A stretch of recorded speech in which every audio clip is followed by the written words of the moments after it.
여러분, 오늘은 믿기 어려울 만큼 잔혹하고 또 긴 시간 동안 밝혀지지 않은 연쇄 살인의 실체를 전해드리려고 합니다.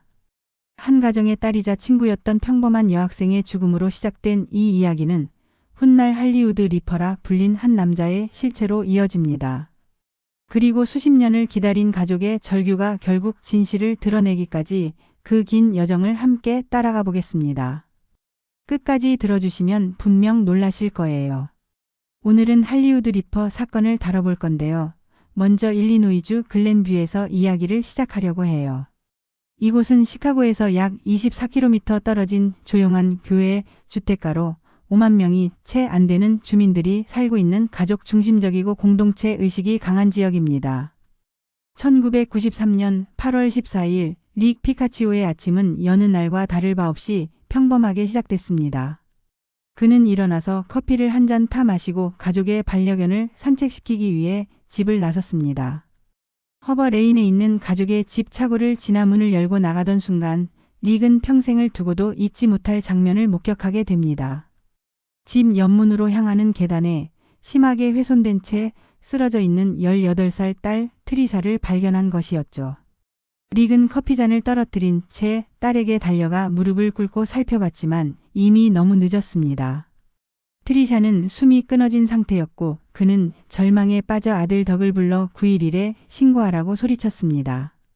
경찰은 곧바로 현장에 도착했지만 릭은 딸의 참혹한 시신을 발견한 충격에서 벗어나지 못한 상태였습니다. 릭은 직장에 있던 아내 다이앤에게 전화를 걸어 이 사실을 알려야 했는데 다이앤은 그 전화를 받고 심장이 멎는 듯한 고통을 느꼈다고 말했습니다.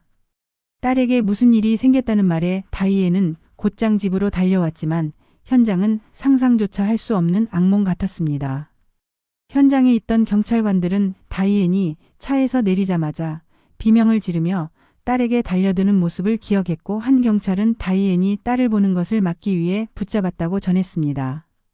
릭과 다이앤 부부는 결국 병원으로 이송돼 충격 치료를 받아야 했고 다이앤은 한때 정신을 잃기도 했습니다. 첫 대응을 했던 경찰들에게도 끔찍한 사건이었지만 딸을 잃은 피카치오 가족의 심정은 이루 말할 수 없었겠지요. 트리샤는 고등학교를 갓 졸업했고 며칠 뒤면 퍼듀 대학교에서 유전공학을 전공할 예정이었습니다. 술이나 파티를 즐기는 아이도 아니었고 전날 밤에도 같은 반 친구들과 스캐빈저 헌트라는 게임을 하며 졸업을 소박하게 기념하고 돌아왔을 뿐이었죠. 경찰은 그녀가 새벽에 귀가한 뒤 집 문간에서 습격을 당해 살해당한 것으로 파악했습니다. 트리샤를 알고 있던 누구도 이런 끔찍한 범죄의 표적이 될 이유를 이해할 수 없었어요. 그녀는 원한을 살 만한 사람도 아니었고 누구에게도 해를 끼친 적이 없었기 때문입니다. 그러나 살인의 잔혹한 수법을 볼 때 단순한 우발적 범행이 아니라 무언가 증오에 가까운 감정이 섞여 있다고 경찰은 추측했습니다. 다이앤은 딸을 두고 내 딸은 절대 위험에 빠질 행동을 하지 않는 아이였습니다. 언제나 어디서 무엇을 하는지 알 수 있었던 아이였고 걱정할 일이 없었어요라고 회상했습니다. 트리샤 린 피카치오는 1975년 1월 18일 일리노이주 에반스턴에서 태어나 글렌뷰의 글렌브룩 사우스 고등학교에 다녔습니다. 수학, 토론, 밴드 활동까지 하는 영리하고 활발한 아이였고 클라리넷을 연주하며 학교 밴드에도 참여했습니다. 그녀는 17살과 13살인 두 남동생과 함께 자랐고 어머니는 인터뷰에서 항상 긍정적이고 목표가 뚜렷한 아이였다고 회상했습니다. 피카치오 가족은 이웃들에게도 따뜻하고 헌신적인 부모로 알려져 있었고 동네 아이들이 자유롭게 드나드는 환영받는 집이었습니다. 다이앤의 맛있는 음식 덕분에 동네 친구들이 종종 모여들던 그 집에서 트리샤가 세상을 떠났다는 사실은 가족뿐 아니라 글렌뷰 마을 전체의 가슴을 무너뜨렸습니다.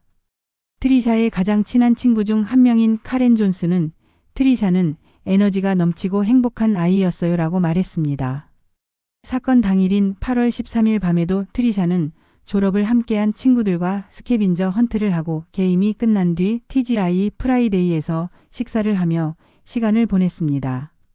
이후 친구들을 차로 데려다주고 혼자 집으로 돌아온 시각이 새벽 1시쯤으로 추정됐습니다.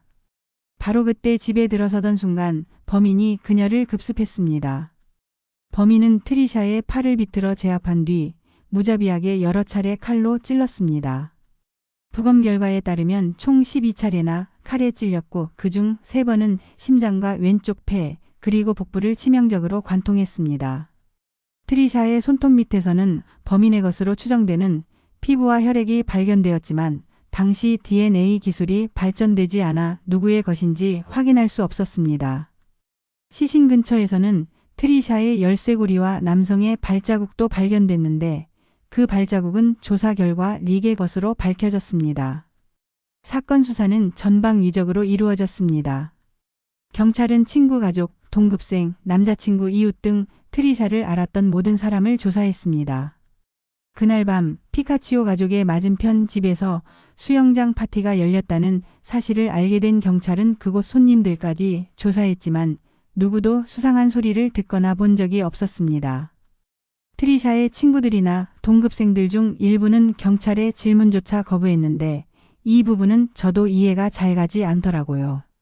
혹시 두려워서였을까요? 아니면 부모님들이 경찰 조사에 나서는 걸 꺼렸던 걸까요?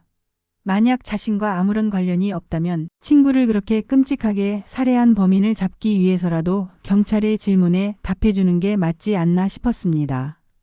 친구를 그렇게 무자비하게 살해한 사람이 여전히 거리를 활보하고 있을지도 모르는데 말이죠.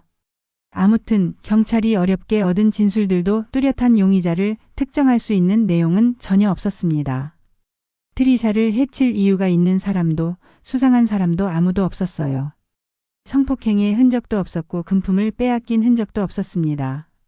경찰은 점점 수사에 막막함을 느꼈고 피카치오 가족 역시 범인을 잡지 못한 채 흘러가는 시간에 괴로워했습니다. 결국 그들은 살인사건이 일어난 집을 떠나 다이앤의 친정으로 이사했어요. 오랜 시간 가족이 함께 만들어온 따뜻한 추억이 가득한 그 집은 비어있는 채로 남았지만 트리샤 없는 집에서는 더 이상 살 수 없었던 겁니다. 가끔 릭이 돌아와 정원을 손질하긴 했지만 집은 무려 4년 동안 비어 있었습니다. 다이앤은 그동안에도 수차례 경찰서를 찾아가 담당 수사관들에게 딸의 사건을 포기하지 말아달라고 호소했습니다. 하지만 사건은 사실상 장기 미제로 남아 있었고 새로운 단서나 증거는 전혀 나오지 않았습니다. 그러던 1997년 피카치오 부부의 끈질긴 노력 덕분에 새로운 수사팀이 배정됐습니다. 가족은 딸을 살해한 범인과 관련해서 수상한 태도를 보이는 한 소년을 수사팀에 알려주었어요. 그 소년의 이름은 마이클 토마스 가줄로였습니다. 마이클은 피카치오 가족의 집에서 5집 떨어진 곳에 살면서 트리샤의 남동생 덕과 친구 사이였기 때문에 집에 놀러 오곤 했습니다. 마이클은 1976년 2월 15일생으로 형제자매가 6이나 되는 가정에서 자랐고 동네에서는 성격이 다소 불같다는 평을 들었습니다. 한 친구는 순식간에 돌변해 괴물 같아졌다라고 묘사하기도 했죠. 같은 글렌브룩 사우스 고등학교를 다니던 시절에는 폭행 사건에 연루됐고 잠긴 차 문을 열고 절도하다가 적발돼 보호관찰 처분을 받기도 했습니다. 그의 가족들은 평판이 좋은 사람들이었지만 마이클만큼은 문제아였습니다. 그럼에도 피카치오 가족은 동네 아이들을 모두 환영하는 따뜻한 사람들이었기에 마이클도 집에 드나들 수 있었고 덕도 마이클네 집에 놀러가곤 했습니다. 다이앤은 한 번은 아들을 데리러 마이클의 집에 갔다가 마이클의 부모가 우린 얘가 무서워서 쫓아낼 수도 없다라고 털어놓은 기억이 있다고 했습니다. 아버지는 얘가 약이 필요해 보여도 약을 안 먹는다라고 말하기도 했다고 해요. 트리샤가 살해된 뒤 마이클은 피카치오 가족에게 이상하게도 꽃을 가져오거나 선물 같은 걸 들고 찾아왔습니다. 처음에는 꽃이었지만 이후에는 식당 상품권, 티셔츠 같은 것까지 가져왔죠. 릭과 다이앤은 너무 이상했습니다. 왜 동네의 한 아이가 갑자기 이런 선물들을 가져오는지 이해할 수 없었죠. 수사팀에도 이 사실을 알렸습니다. 마이클은 사건 직후 이미 1차적으로 경찰에 간단히 조사받았지만 이런 수상한 행동들이 알려지면서 경찰은 다시 한번 주목하게 됩니다. 마이클은 경찰 조사에서 엉뚱하게도 친구 에릭이 사건 다음 날 체육 가방을 맡기며 숨겨달라고 했다고 진술했습니다. 가방 안에는 흉기가 들어 있었을 거라고도 말했죠. 그래서 에릭도 조사했지만 증거가 전혀 나오지 않아 용의선상에서 제외되었습니다. 결국 다시 수사가 멈춰버렸고 피카치오 가족은 시간이 더 흘러도 답답함만 쌓여갔습니다. 몇 년 뒤 가족은 다시 허버 레인에 있는 집으로 돌아갔는데 놀랍게도 마이클이 또 그 집을 찾아왔습니다. 릭과 얘기하고 싶다며 집에 들어와 1시간 넘게 거실에서 기다리고 있었죠. 릭은 부재 중이었고 집에 있던 다이앤이 불안해하고 있을 무렵 마이클의 아버지와 여동생이 갑자기 찾아와 마이클을 데리고 가버렸습니다. 릭이 뒤늦게 이 이야기를 듣고는 마이클이 무언가 중요한 얘기를 꺼내려다 가족에게 막힌 것 같다고 느꼈습니다. 이후 릭과 다이앤은 마이클이 트리샤의 죽음과 관련돼 있을 것이라는 의심을 더욱 강하게 가지게 되었죠. 이 사실을 수사팀에 전했지만 경찰이 다시 찾아갔을 때는 이미 마이클이 일리노이를 떠나 로스앤젤레스로 이주한 뒤였습니다. 그는 그곳에서 모델 겸 배우로 활동하려 했고 일리노이 시절 사귀던 여자친구 앨리슨도 따라갔습니다. LA에서는 한 레스토랑 겸 바에서 바운서로 일했는데 손님을 폭행해서 해고당한 뒤 에어컨 수리공으로 직업을 옮겼습니다. 주변에서는 외모가 준수하고 여성들에게 인기가 많았다고 했지만 그가 얼마나 위험한 인물인지 아는 사람은 없었죠. 2000년 가을 마이클은 우연히 애슐리 엘레린이라는 여성을 만났습니다. 애슐리는 LA로 이사온 지 1년 된 패션 학생으로 헐리우드 힐스의 번갈로 주택에서 살고 있었습니다. 사회적으로도 활발했고 BMW 컨버터블을 몰면서 VIP 파티에 자주 참석하는 등 전형적인 2000년대 LA 라이프를 즐기고 있었죠. 어느 날 그녀의 친구가 타이어를 갈고 있을 때 지나가던 마이클이 다가와 도움을 제안했습니다. 친구는 거절했지만 애슐리가 집에서 나오는 순간 마이클은 그녀에게 즉시 관심을 돌려 말을 걸었고 결국 전화번호를 교환했습니다. 이후 마이클은 계속해서 전화를 걸어왔고 심지어 허락도 받지 않은 채 집에 찾아와 에어컨을 고쳐주겠다며 들이댔습니다. 애슐리의 룸메이트들은 이런 그의 행동이 점점 스토커 같다고 느꼈지만 애슐리는 워낙 사람을 잘 믿는 성격이어서 대수롭지 않게 여겼습니다. 사실 애슐리는 남자들에게 인기가 많았습니다. 마이클뿐 아니라 당시 큰 인기를 얻던 배우 애시튼 커처를 비롯해 빈 디젤, 빈스 본 등도 그녀에게 관심을 보였습니다. 2001년 2월 21일 애슐리는 애시튼 커처와 데이트 약속을 잡았는데요. 애시튼은 리허설을 마친 뒤 오후 3, 4시쯤 통화했고 7시 30분, 8시 30분에도 다시 연락을 했지만 애슐리는 막 샤워를 마쳤다며 준비 중이라고 했습니다.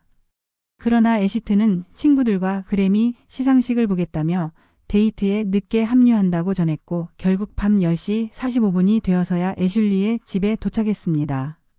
그는 문을 두드렸지만 아무런 응답이 없었고 집 안에 불이 켜져 있고 차도 그대로 있는 것을 보았습니다. 몇 차례 더 문을 두드린 뒤 문을 살짝 열어보려고도 했지만 여전히 답이 없었기에 이미 나가버린 줄로 생각하고 돌아갔습니다. 다음 날 아침 애슐리의 룸메이트 제니퍼가 돌아와서 끔찍한 장면을 발견했습니다. 애슐리는 피 웅덩이에 쓰러져 있었고 얼굴은 푸르게 변해 있었습니다. 제니퍼는 즉시 경찰에 신고했고 출동한 경찰관들은 이 사건이 자신들이 본 것 중 가장 참혹하다고 말했습니다. 부검 결과 애슐리는 총 47차례나 칼에 찔렸고 목 부위는 거의 절단될 정도로 심각했습니다. 머리 뒤쪽까지 찔려 두개골 일부가 손상됐고 흉부 복부 등에도 깊은 상처가 있었습니다. 현장에서 발견된 그녀의 상태는 목욕 가운을 걸치고 속옷 차림이었으며 다림이나 드라이기 같은 물건이 주변에 놓여 있었던 걸로 보아 준비 중에 습격을 당한 것으로 보였습니다. 룸메이트 제니퍼는 전날 밤 10시 15분쯤 집에 왔었는데 문을 두드렸지만 애슐리가 나오지 않아 친구 집으로 다시 돌아갔다고 했습니다. 경찰은 이때 이미 살해가 이루어졌을 가능성이 높다고 봤습니다. 애슐리의 집은 철저하게 보안이 갖춰진 곳이었습니다. 대문과 현관 모두 잠겨 있었고 창문에는 철창까지 있었죠. 강제로 침입한 흔적이 없었기 때문에 범인은 애슐리가 스스로 문을 열어준 누군가라고 판단되었습니다. 현장에는 아디다스 운동화 자국이 남아 있었지만 이 신발이 정확히 누구의 것인지 밝혀낼 길이 없었습니다. 사실상 결정적인 증거는 거의 없었던 셈이죠. 수사를 담당한 탐정 톰 스몰은 이 범인은 현대판 잭 더 리퍼와 같다. 증오와 쾌락을 위해 무자비하게 살해했다고 표현했습니다. 수사팀은 이웃들을 모두 조사했지만 애슐리는 원한을 살만한 사람이 아니었고 사소한 갈등조차 없던 성격이었습니다. 그러던 중 여러 친구들이 공통적으로 언급한 한 남자가 있었습니다. 다들 마이크라고만 알고 있었던 에어컨 수리공이었습니다. 룸메이트들도 친구들도 이 남자가 수상하다고 말했죠. 어떤 룸메이트는 마이크가 파티에 와서는 애슐리만 뚫어지게 바라봤다고 했고, 또 다른 친구는 마이크가 새벽 3시에 애슐리의 집 앞에서 차에 앉아 있는 걸 목격했다고 증언했습니다. 나중에 그에게 따졌더니 마이크는 FBI가 DNA를 채취하려고 집에 있어서 못 들어갔다고 말하며 무슨 살인사건 때문이라는 알 수 없는 얘기를 늘어놨다고 했습니다. 게다가 마이크는 발목에 찬 칼을 보여주며 위협적인 행동까지 했다고 하니 애슐리 주변인들은 모두 경계할 수밖에 없었습니다. 하지만 문제는 아무도 그의 본명을 몰랐다는 겁니다. 그저 마이크 에어컨 수리공 정도만 알았을 뿐 수사팀도 실마리를 잡기 쉽지 않았습니다. 그러던 중 한 친구가 마이크가 예전에 코닥 극장 공사장에서 시멘트 트럭에 치여 합의금을 받게 됐다는 이야기를 했던 걸 떠올렸습니다. 수사팀은 이 단서를 추적해 코닥 극장 주변의 교통사고 기록을 확인했고, 그 과정에서 강아지가 차에 치인 사건을 신고한 사람이 마이클 가줄로라는 것을 찾아냈습니다. 드디어 마이클의 본명을 특정해낸 것입니다. 이 시기 일리노이주 쪽에서는 트리샤 사건이 다시 주목을 받게 됩니다. 2002년 쿡 카운티 세리프 산하 콜드케이스 팀의 루살라 형사가 배정돼 새로운 DNA 분석을 시도했습니다. 당시 범인의 것으로 추정되던 트리샤 손톱 밑에 DNA를 다시 검사해 프로파일을 만들었고 광범위하게 대조 작업을 벌였습니다. 주변인, 친구, 가족, 이웃 모두 기꺼이 DNA를 제공했고, 물론 그 명단에는 마이클 가줄로도 포함돼 있었습니다. 이미 LA로 이사간 마이클의 DNA를 확보하기 위해 LAPD의 협조를 요청했고, 수사관들은 그의 집을 수색하면서 DNA를 채취했습니다. 그의 벤에서는 칼 3자루, 쌍안경, 그리고 할로윈 가면과 권총이 들어있는 가방이 발견됐습니다. 마이클은 DNA를 제출하는 과정에서 극도로 비협조적이었고 의료센터에서 검체를 채취할 때 소동을 일으켜 응급실까지 실려가기도 했습니다. 그 와중에 그는 만약 내 DNA가 사건 현장 열쇠고리에서 발견되면 어떻게 되냐라거나 10년 전에 묻어둔 DNA를 찾을 수 있냐 같은 말을 했다고 합니다. 결국 DNA 분석 결과 트리샤 손톱 밑에서 발견된 DNA가 마이클의 것과 일치한다는 사실이 확인됐습니다. 여러분도 들으시면 이게 결정적 증거라고 생각되시겠죠? 하지만 당시 일리노이주 검찰은 이 DNA만으로는 살인 혐의를 입증하기 어렵다고 판단했습니다. 마이클이 피해자 가족과 친분이 있었던 점을 들어 DNA가 가족 간 단순 접촉으로도 남을 수 있다라는 식의 논리를 펼 수 있다고 본 겁니다. 마이클이 트리샤를 살해 전날 우연히 길에서 만나 차로 데려다준 사실이 있었는데 이걸 방어 측에서 이용할까봐 기소를 주저한 것이죠. 정말 답답하지만 이런 이유로 기소가 무산되었고 피카치오 가족은 절망했습니다. 그런데 이 시점에도 마이클은 LA에서 여성들을 상대로 여전히 기괴한 행동을 이어가고 있었습니다. 그는 여자친구 앨리슨을 두고 또 다른 여성 벨마라는 맥도날드 직원과 만나 아이까지 가졌으며 심지어 의사로 일하는 여성과도 동시에 사귀고 있었습니다. 마치 여자를 콜렉션처럼 모으듯이 여러 명을 동시에 만났고 각 여성들에게 온갖 거짓말을 하면서 자신을 과장해 보였습니다.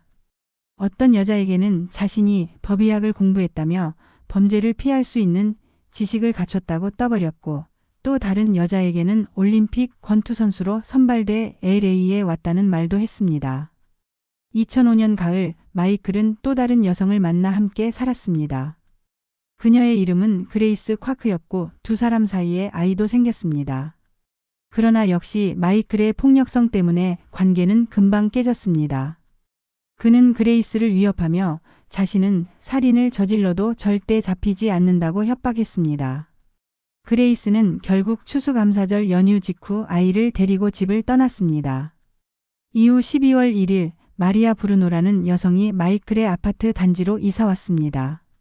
네 아이의 엄마였던 마리아는 남편과 이혼 뒤에도 관계는 원만했고 사건 당일도 아이들을 전 남편이 돌보고 있었습니다. 마리아는 이사 온 지 10일 만에 살해됐습니다. 발견 당시 마리아는 17차례나 칼에 찔렸으며 목이 심하게 베어 있었고 가슴에 삽입된 보형물이 제거된 뒤 그중 한쪽 유두를 입에 넣어둔 충격적인 상태였습니다. 현관 창문에는 뜯긴 흔적이 있었고 현관 밖에서는 푸른색 일회용 신발 덮개가 발견됐는데 마리아의 혈흔과 함께 남성 DNA가 검출됐지만 신원 확인에는 실패했습니다. 마리아의 전 남편 어빙은 당일 밤 마리아를 저녁 식사에 데리고 나갔다가 집에 데려다 준 뒤 돌아갔고 그의 차량에서 약간의 혈흔이 발견되긴 했지만 식사 중 손을 다쳤다는 식당 매니저의 증언과 CCTV 영상으로 알리바이가 입증됐습니다. 따라서 경찰은 아파트 주민들을 대상으로 문을 두드리며 조사했고 당연히 마이클의 집도 찾았지만 그는 집에 없었습니다. 경찰이 명함을 두고 갔지만 마이클은 다시 연락하지 않았습니다. 이웃 주민 중 한 명은 사건 발생 전 며칠 동안 후드티에 모자를 쓴 남성이 마리아의 문고리를 만지작거리거나 창문을 들여다보는 걸 봤다고 증언했습니다. 또 다른 날에는 마리아가 장을 본 뒤 아파트로 들어가자 따라 들어가는 모습도 목격했다고 했죠. 안타깝게도 마리아는 그 아파트의 보안이 잘 돼 있다는 이유로 입주를 결정했지만 결국 그 안에 살던 사람이 그녀를 노렸다는 게 더 큰 비극이었습니다. 마이클은 이후 엘몬테로 이사를 갔고 2007년에는 배관회사에서 일하며 또 다른 여성 안나를 만나 결혼했습니다. 안나의 어머니와 함께 산타모니카에 살게 됐고 2008년 4월 28일 그곳에서 26세 여성 미셸 머피가 한밤중에 침대에서 자고 있다가 습격을 받았습니다. 미셸은 가슴을 칼로 찌르는 공격에 깨어났고 범인은 창문을 통해 침입해 들어와 있었습니다. 그는 미셸 위에 올라타 계속해서 칼을 휘둘렀지만 미셸은 필사적으로 저항해 그를 걷어차고 도망치게 만들었습니다. 범인은 달아나면서 미안해라는 말을 남겼다고 합니다. 미셸은 바로 남자친구에게 전화를 걸어 9일 일에 신고했고 출동한 경찰은 범인이 도망치며 흘린 피를 발견했습니다. DNA 분석 결과 이 피는 마이클 가줄로의 것이었습니다. 2008년 6월 마이클은 미셸 머피에 대한 살인 미수 혐의로 체포됐습니다. 미셸은 이후 법정에서 증언하며 그날 자신이 얼마나 죽을 뻔했는지 그리고 그 이후로 얼마나 두려움에 시달렸는지 담담히 털어놨습니다. 덕분에 수사팀은 미셸 사건을 기점으로 트리샤, 애슐리, 마리아 사건까지 한꺼번에 연결할 수 있었습니다. 마이클이 네 사건 모두에서 피해자 집 근처에 살았다는 점, DNA 증거, 그리고 살해 방식의 유사성들이 하나로 맞물린 겁니다. 특히 마리아 브루노 사건 현장에서 발견된 푸른색 일회용 신발 덮개와 마이클이 살던 아파트 다락방에서 발견된 동일 제조사의 신발 덮개가 결정적 증거가 됐습니다. 마이클은 구치소에서도 탈출을 시도하며 교도관을 공격할 계획을 세우거나 수갑을 풀려고 숟가락을 개조하는 등 위험한 행동을 보였습니다. 결국 재판을 앞두고 여러 변호인을 갈아치웠지만 2019년 5월부터 캘리포니아에서 본격적인 재판이 시작됐습니다. 살인 2건, 살인 미수 1건에 대한 재판에서 트리샤 피카치오 사건의 증거도 함께 제출되었죠. 79명의 증인이 출석했고 애슐리를 죽이던 날 데이트를 앞두고 있었던 애시튼 커처도 법정에 나와 증언했습니다. 검찰은 마이클이 피해자들을 스토킹하며 미리 친분을 쌓고 심야에 습격해 무자비하게 찌르는 식으로 쾌락을 느낀다고 주장했습니다. 또한 그는 왼손잡이였고 범행 현장 혈흔 패턴도 왼손잡이 범행임을 뒷받침한다는 전문가 증언을 제시했습니다. 더불어 아나키스트 쿡북이라는 범죄 기술 매뉴얼을 읽었다는 증언도 나왔습니다. 그 책에는 사람을 칼로 살해할 때 가장 효율적인 부위를 설명해 놨는데 실제 피해자들의 상처와 유사했다는 것입니다. 결국 배심원단은 2019년 8월 마이클을 2건의 1급 살인과 1건의 살인 미수 혐의로 유죄 판결을 내렸고 2021년 7월에는 사형을 선고받았습니다. 다만 캘리포니아는 2006년 이후 사형 집행이 중단된 상태라 사실상 종신형처럼 될 가능성이 높습니다. 이후 2024년에는 일리노이로 송환돼 아직 재판이 열리지 못한 트리샤 피카치오 사건의 심리를 기다리고 있습니다. 피카치오 가족은 무려 32년 동안 딸의 억울한 죽음을 밝히기 위해 싸워왔습니다. 트리샤의 어머니는 이 고통은 평생 안고 가야 할 상처지만 딸을 위해 반드시 정의를 실현하고 싶다고 말했습니다. 마이클이 실제로 몇 명의 피해자가 더 있을지는 아직도 미궁속입니다. 수사팀에서는 10명 이상의 여성들에게 같은 방식으로 접근했을 가능성을 의심하고 있으며 마이클 자신도 경찰에 은근히 10명 정도를 언급하는 듯한 말을 흘렸다고 알려져 있습니다. 앞으로도 트리샤 사건 재판 결과가 나오는 대로 알려드릴게요. 여러분도 이 사건에 대해 어떻게 생각하시는지 의견을 꼭 들려주세요. 이 사건을 접하고 나니 얼마나 많은 사람들이 아무 이유 없이 무참히 희생될 수 있는지, 그리고 남겨진 가족들의 고통이 얼마나 길고 깊을 수 있는지 다시금 생각하게 됩니다.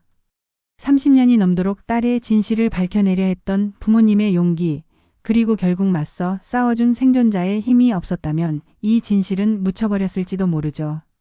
여러분은 어떻게 느끼셨나요? 꼭 댓글로 함께 이야기 나눠주세요. 또 다른 이야기로 다시 찾아올게요. 감사합니다.